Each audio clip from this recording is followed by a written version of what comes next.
आज का हमारा टॉपिक है London dispersion forces which is also known as dispersion forces. London dispersion forces क्या होती है, किन मालिक्यूल के अंदर होती है, कौन से फैक्टर इसके ऊपर इफेक्ट करती है और एंड में इससे रिलेटेड एमसीक्यूज को भी डिस्कस करेंगे। तो सबसे पहले लंदन डिस्पर्शन फोर्सेस को लंदन डिस्पर्शन फोर्सेस क्यों कहा जाता है। इसको लंदन डिस्पर्शन फोर्स इसलिए कहा जाता है कि इसको सबसे पहले स्टडी करने वाले बंदे का नाम है फ्रिट्ज लंदन, जो कि एक जर्मन फिजिसिस्ट था और इसने 1930 के अंदर इन फोर्सेस को स्टडी किया था और इसको डिस्पर्शन फोर्सेस भी कहा जाता है। London dispersion forces is also known as dispersion forces. अब इसकी डिफिनीशन मैंने यहाँ पर लिखी हुई है कि the momentary force of attraction between instantaneous dipole and induced dipole is known as London dispersion forces, या इसकी दूसरी definition the force of attraction between the opposite end of instantaneous dipole and induced dipole is known as London dispersion force.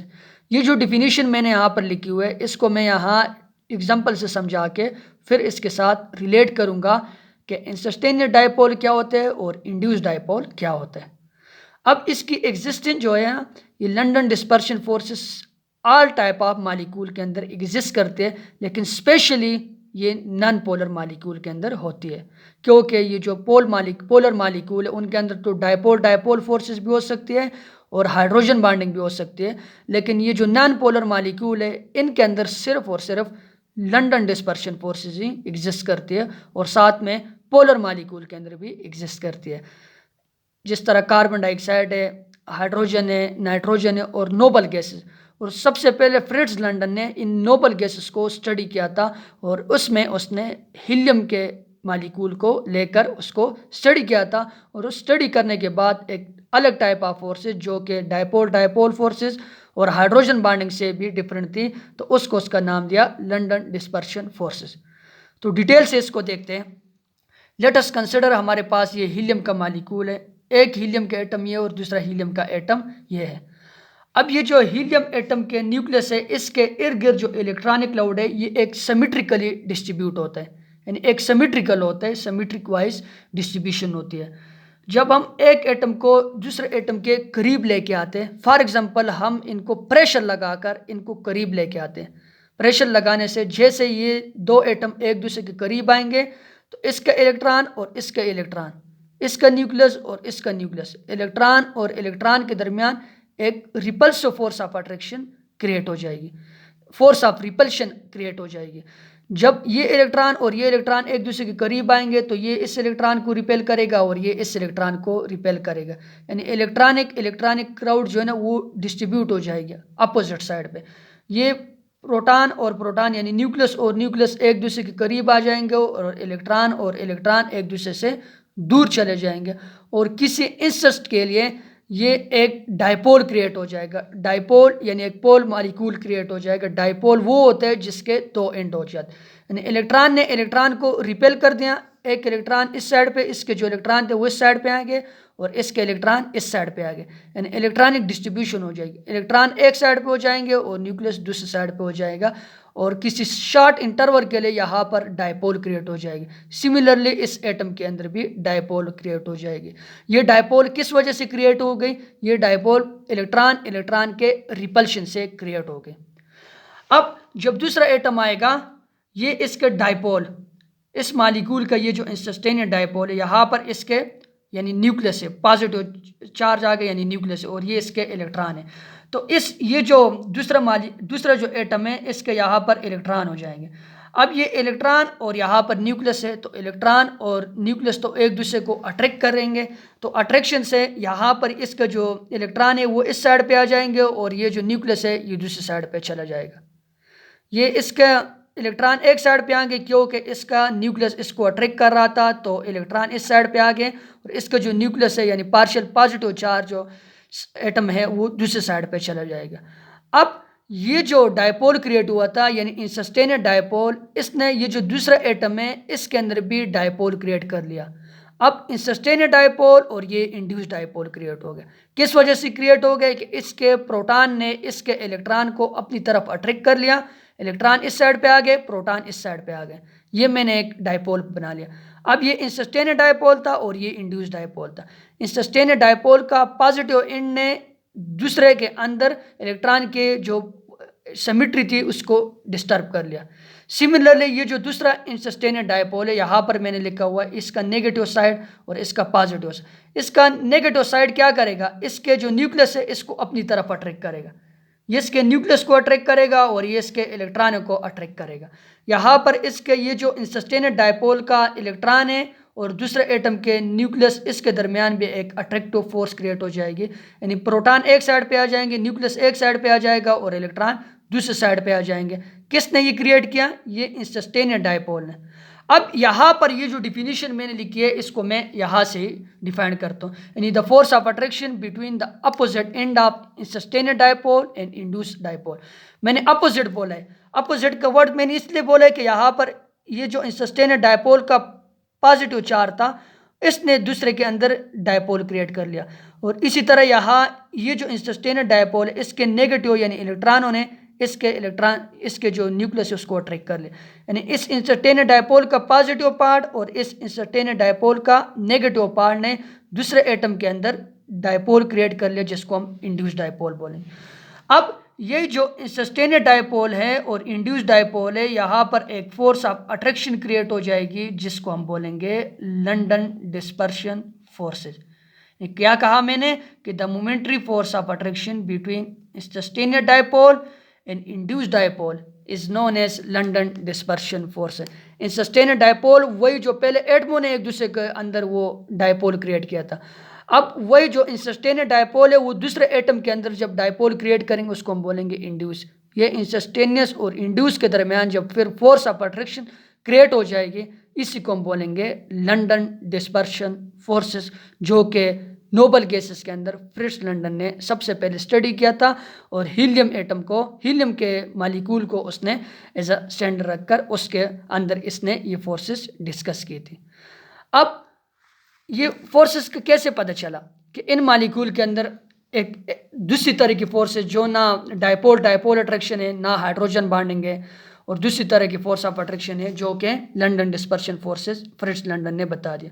ये कैसे पता चला, अब for example हम fluorine, chlorine, bromine और आयोडीन इनको देखेंगे, ये नॉन पोलर मॉलिक्यूल है। जैसे जैसे हम टॉप टू बॉटम आते हैं तो इनका बॉइलिंग पॉइंट और मेल्टिंग पॉइंट इंक्रीज होता है। यहाँ पर मैंने बॉइलिंग पॉइंट लिखा हुआ है। तो बॉइलिंग पॉइंट और मेल्टिंग पॉइंट क्यों इंक्रीज होते हैं, इनके अंदर कोई फोर्स ऑफ अट्रैक्शन होगी ना, वही फोर्स ऑफ अट्रैक्शन की वजह से इनका मेल्टिंग पॉइंट और बॉइलिंग पॉइंट इंक्रीज होता है। अब यहाँ पर तो ना हाइड्रोजन बॉन्डिंग है ना डायपोल मूवमेंट है, तो इनका जो बॉइलिंग पॉइंट और मेल्टिंग पॉइंट स्टडी करने के बाद पता चला कि इनके अंदर एक दूसरी इंटरमॉलिक्यूलर फोर्सेस है जो कि लंडन डिस्पर्शन फोर्सेस, और यहाँ पर मैंने लिखा हुआ है कि London dispersion forces directly proportion है साइज ऑफ मॉलिक्यूल का। इसी तरह जब हम नोबल गैसेस को देखेंगे तो यहाँ पर भी साइज बढ़ने से फोर्स ऑफ अट्रैक्शन इंक्रीज होती है और इनका बॉइलिंग पॉइंट भी साथ में इंक्रीज हो रहा है। साथ में हमने जब ये ऑर्गेनिक कंपाउंड है, हाइड्रोकार्बन है, अल्केन है, मीथेन, इथेन, प्रोपेन और ब्यूटेन, इनका साइज बढ़ने के साथ साथ इनका भी बॉइलिंग पॉइंट इंक्रीज हो रहा है। तो कौन से फैक्टर है जो कि लंडन डिस्पर्शन फोर्सेस के ऊपर इफेक्ट करते हैं। अब London dispersion forces is directly proportion to size of molecule. जितना मॉलिक्यूल का साइज ज़्यादा होता जाएगा तो लंडन डिस्पर्शन फोर्सेस उस मॉलिक्यूल के अंदर क्या होती जाएगी, ज़्यादा होती जाएगी। यानी सिंपली हम कह सकते हैं कि पोलराइजेबिलिटी, यानी ये जो पोलराइजेबिलिटी यानी पोल यानी पॉजिटिव और नेगेटिव पोल का बनना आसान हो जाएगा। जैसे जैसे हम नीचे की तरफ आते हैं ना, for example helium, neon, argon, krypton, size बढ़ता है, सो साइज बढ़ने से पोल बनना भी आसान होते हैं। पॉजिटिव एंड और नेगेटिव एंड का बनना आसान, जितना पॉजिटिव और नेगेटिव एंड बनना आसान होगा तो दूसरे मॉलिक्यूल के अंदर भी वो यानी डायपोल क्रिएट करना आसान होगा। जब यही डायपोल इंड्यूस और इंसस्टेनेड डायपोल के दरमियान अट्रैक्शन को ही हम लंडन डिस्पर्शन फोर्सेस कहते हैं। अब polarizability is directly proportion to size of atom, ये एटम के साइज के ऊपर डिपेंड करती है, और जितनी पोलराइजेबिलिटी यानी साइज ऑफ एटम इंक्रीज होगा उस एटम या उस मॉलिक्यूल का बॉइलिंग पॉइंट और मेल्टिंग पॉइंट भी इंक्रीज होगा। तो यहाँ पर ये जो top to bottom London dispersion forces increase हो रही है, इंक्रीज होने की वजह साइज ऑफ एटम इंक्रीज हो रहा है। साइज ऑफ एटम जब इंक्रीज होगा पोलराइजेबिलिटी इंक्रीज होगी, पोलराइजेबिलिटी जब इंक्रीज होगी तो बॉइलिंग पॉइंट इंक्रीज होगा, यानी atomic size is directly proportion to intermolecular force of attraction. Stronger the intermolecular force of attraction, more will be the boiling point and vice versa. और दूसरी जो है वो है शेप ऑफ मॉलिक्यूल. ये shape of molecule mainly हम organic chemistry के अंदर डिस्कस करते हैं. शेप ऑफ मॉलिक्यूल में यानी London dispersion force is directly proportion to surface area. जितना मॉलिक्यूल का सरफेस एरिया ज़्यादा होगा तो उसके अंदर लंडन डिस्पर्शन फोर्सेस ज़्यादा होगी. लंडन डिस्पर्शन फोर्सेस जब ज़्यादा होती है तो मेल्टिंग पॉइंट, बॉइलिंग पॉइंट ये भी साथ में क्या होती है, इंक्रीज़ होती है. साथ में विस्कोसिटी वगैरह भी इंक्रीज़ होती है. सिर्फ इवापोरेशन जो है ना वो हमारे पास डिक्रीज़ होता है. अब यहाँ पर अगर आप लोग देख लो, यहाँ पर मैंने लिखा हुआ है ये है 5 कार्बन है, तो 5 कार्बन को मेनली बोलते हैं पेंटेन बोलते हैं. ये मैंने एन पेंटेन लिखा हुआ है. एन पेंटेन का अगर आप लोग बॉइलिंग पॉइंट चेक करो लिटरेचर से या किसी से सर्च करके, तो ये है 36 डिग्री सेंटीग्रेड. ये जो एन पेंटेन है इसका बॉइलिंग पॉइंट है 36 डिग्री सेंटीग्रेड. अब इसी तरह यहाँ पर अगर आप लोग देखो इनका मॉलिक्यूलर साइज जो है ना, मॉलिक्यूलर साइज तीनों का, ये जो तीनों मैंने लिखे हुए सेम है. तीनों का मॉलिक्यूलर साइज क्या है, सेम है, लेकिन सिर्फ इनका सरफेस एरिया चेंज हो रहा है. यहाँ पर अगर आप लोग देखो तो ये है आइसोपेंटेन. इसका जो बॉइलिंग पॉइंट है वो है 22 डिग्री सेंटीग्रेड. इसी तरह ये जो है ना ये है न्यू पेंटेन. न्यू पेंटेन का अगर आप लोग बॉइलिंग पॉइंट चेक करो तो वो है 12 डिग्री सेंटीग्रेड. अब यहाँ ऊपर मैंने कहा है कि साइज ऑफ मालिक्यूल तीनों का तो साइज सेम है, लेकिन मैंने यहाँ पर साथ में लिखा हुआ है कि London dispersion forces is directly proportion to surface area. इस मालिक्यूल को अगर आप लोग देखो, एन पेंटेन को देखो, तो सरफेस एरिया इसका सबसे ज़्यादा है. ये जो है ना ये इसको हम सरफेस एरिया बोलते हैं.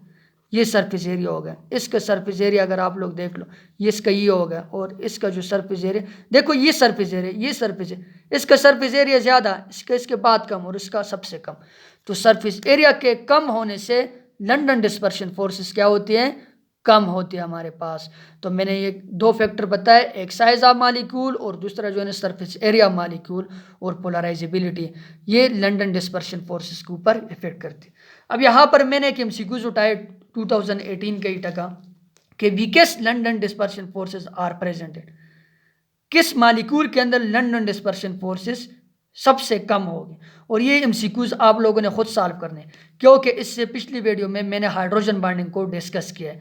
यहाँ पर भी हाइड्रोजन बॉन्डिंग, यहाँ पर भी हाइड्रोजन बॉन्डिंग, यहाँ पर भी हाइड्रोजन बॉन्डिंग, और आप लोगों को पता है कि यहाँ पर ये कितने हाइड्रोजन बॉन्डिंग बनाते हो किसके अंदर, और साथ में नन ऑफ दीज का भी ऑप्शन है. और मैंने आप लोगों को पहले भी बताया कि जिस एमसीक्यूज में नन ऑफ दीज या ऑल ऑफ दीज आए उसको गौर से डिस्कस करना कि कौन से के अंदर वीकेस्ट लंडन डिस्पर्शन फोर्सेस होगी, अगर नहीं होगी तो क्यों नहीं होगी, होगी तो किसके अंदर होगी. तो आप लोगों ने इस एमसीक्यूज को सॉल्व करना है. तो आज हमने क्या डिस्कस किया, लंडन डिस्पर्शन फोर्सेस, जो कि हाइड्रोजन बॉन्डिंग और डायपोल मूवमेंट जो हमने पीछे डिस्कस कर लिया, उनसे कंप्लीटली डिफरेंट है. नॉन पोलर मॉलिक्यूल के अंदर होती है कि पहले 2 एटम हीलियम के एक दूसरे के करीब आते हैं तो इलेक्ट्रॉन एक दूसरे को रिपेल करेंगे, पोल बन जाएंगे किसी शॉर्ट इंटरवल के लिए, इंसस्टेनेड डायपोल. और यही जो इंसस्टेनेड डायपोल है ये दूसरे एटम के इलेक्ट्रॉनों को या उसके न्यूक्लियस को अट्रैक्ट करेंगे तो उसको इंड्यूस हो जाएगा, उसके अंदर भी डायपोल इंड्यूस हो जाएगा. इंड्यूस डायपोल वो होता है जो इंसस्टेनेड डायपोल से क्रिएट हो जाए. अब इंसस्टेनेड डायपोल और इंड्यूस डायपोल के दरमियान जो फोर्स ऑफ अट्रैक्शन है इसको हम बोलते हैं London dispersion force of attraction. Thank you for watching.